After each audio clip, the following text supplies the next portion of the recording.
মায়ের কোল থেকে ডাক দিয়ে বলে, মা মা, ও মা, ডাক্তার কবিরাজের কাছে যাওয়ার দরকার নাই গো মা, আমাদের কোনো অসুখ হয় নাই। আজকে সকাল 9টার সময় বিশ্ব নবীর সাথে কোরআন শরীফে তুমি ছাড়া কেউ নয় রে আল্লাহ, সাহায্যকারী তুমি, তোমার কুদরতি হাতে তোমার নবীকে আর আমার স্বামীকে তোমার কুদরতি হাতে সুপর্দ করে দিলাম।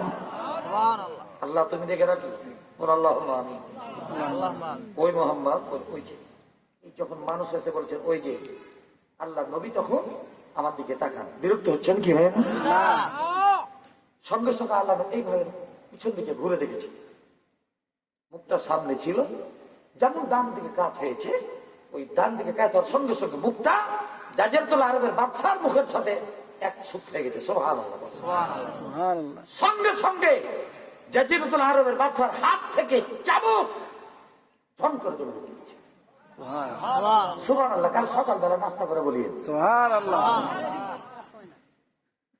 জাজিরাতুল আরবের বাদশা চট করে সামনের দিকে একটা ছোট্ট দরজা, সামনের দিকে দরজাতে যাইয়া আল্লাহ পাক নবীর দিকে তাকায় বলেন, জনাব আপনার নাম কি? আমার নবী বলেন, আমার নাম মোহাম্মদ। বলুন সাল্লাল্লাহু আলাইহি ওয়াসাল্লাম। আপনার বাবার নাম কি? বলে আব্দুল্লাহ। মায়ের নাম কি? বলে আমিনা। আপনি মানুষকে কি বলেন? বলে কোরআন শরীফের কথা বলে আমি নবী। কি আপনাকে নবী বানিয়েছে? বলে আল্লাহ। আপনি যে নবী, এর কোন প্রমাণ আপনার কাছে আছে? আল্লাহ রাসূল বলেন, জি না, দুনিয়াবি কোনো প্রমাণ আমার কাছে নাই। আপনি বললে নবী হয়ে গেলেন।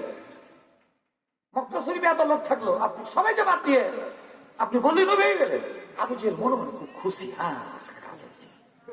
আবু সুফিয়ান খুশি, খুব কাজ হয়েছে। হুজুর আগে দেন। কিছু মানুষ আছে না এরকম ভাই, আলেম ওলামার একটু কাজ পাইলে আর কিচ্ছু নাই, খালি ওয়ারিফত করে খাওয়া দাওয়া বন্ধ। জোরে বলুন ঠিক কি? মুখটাকে বাঁকা করে বলে, জোরে বলুন ঠিক কিনা? আলেম ওলামাকে দেখি ভালো লাগে না, দেই একটা।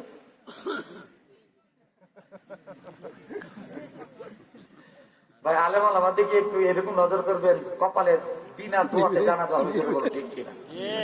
আমার বাস্তব জীবনে একটা কথা বলি, আমার এলাকায় একটা মানুষ ছিল, আমরা তার সাথে পারতাম না, খুবই হাইটে নিয়ে তাদের জানতাম না, যখনই দেখে তখনই গাল যা পারে তাই। আমরা মনে মনে করলাম, আল্লাহ তোমাকে যদি মরে তো তোর জানাজা করবো না। কি আল্লাহর সান, কিছুদিন পরে লোকটা মারা গেছে। আমরা আলেম ওলামা যারা ছিলাম এলাকা, কিছু সব পালিয়ে জানাজা পড়ে গেছে, বরবেটা ধরে ওর থেকে বড় নেতা। আমরা কিন্তু যারা মোটামুটি একটু আলেমরাম ছিলাম, আমরা কিন্তু এদিক ওদিক সটকে পড়েছি। এখন আর আলেম ঘুরে পাই না, একটা কাঠমোনা ধরনের মোল্লাকে পেয়েছে, অকেলের জানাজা পড়ে গেছে।